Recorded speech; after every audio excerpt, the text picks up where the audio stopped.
Good morning बच्चों। मैं आज आप लोगों को एक शॉर्ट वीडियो ये संवाद लेखन का बताने जा रही हूँ। वैसे आप लोग संवाद लेखन काफ़ी अच्छे से जानते हैं। संवाद लेखन मतलब आपस में जो हम कन्वर्सेशन करते हैं, तो उस कन्वर्सेशन को हम कैसे लिखते हैं उसके बारे में आपको बताने जा रही हूँ। तो जैसे आप देखो, संवाद का क्या अर्थ होता है। संवाद का अर्थ है बातचीत।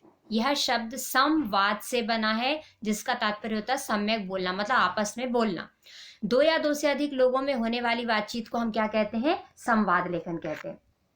अच्छा, इस संवाद लेखन से रिलेटेड कुछ चीज़ें हैं जिनको हमें ध्यान में रखना चाहिए कि हम जब कन्वर्सेशन लिखते हैं, संवाद लेखन लिखते हैं, तो किन बातों का ध्यान में रखना चाहिए।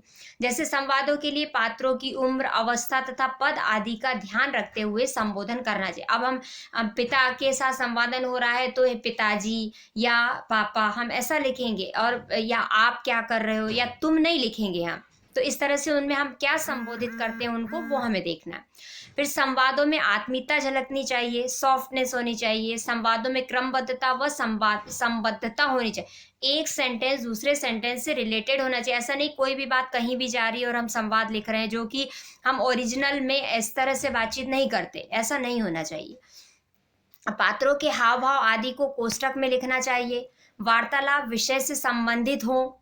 भाषा सरल, सरस और प्रभावपूर्ण होनी चाहिए। और संवाद छोटे व सारगर्भित हो, यानी वार्तालाप विषय से मतलब जो हमने सब्जेक्ट लिया है, जिस पे हम कन्वर्सेशन कर रहे हैं, वो होना चाहिए।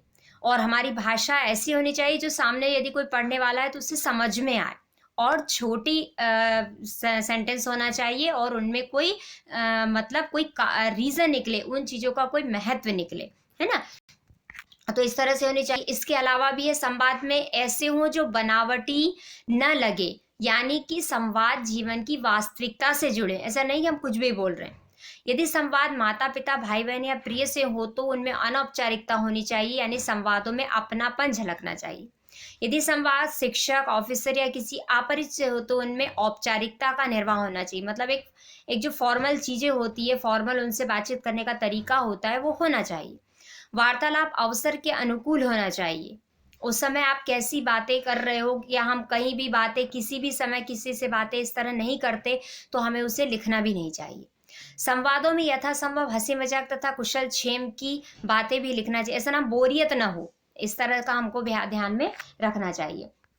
इसके बाद कुछ यहाँ पर कुछ उदाहरण में मैं बता रही हूँ आप लोगों को कि कक्षा में अनुशासन बनाए रखने के संबंध में शिक्षक और विद्यार्थी के संवाद भी हुए हैं।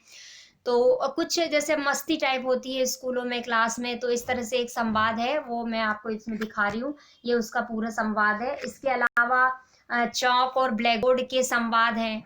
चौक, नमस्कार दोस्त, ये इस तरह से आप उसमें देख सकते हो, वीडियो के माध्यम से उसमें आप उसमें समझ सकते हो। फिर इसके बाद पूरा जो उसका ये दिया हुआ है, मतलब चौक और डस्टर, ब्लैक बोर्ड का आपसी संवाद, यानी निर्जीव वस्तुओं में भी आपस में संवाद होते हैं, वो हम प्रेजेंट कर सकते हैं।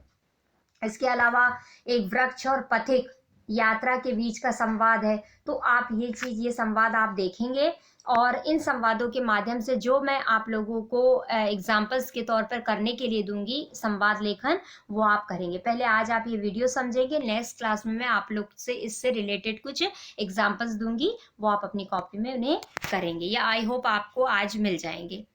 थैंक यू बेटा।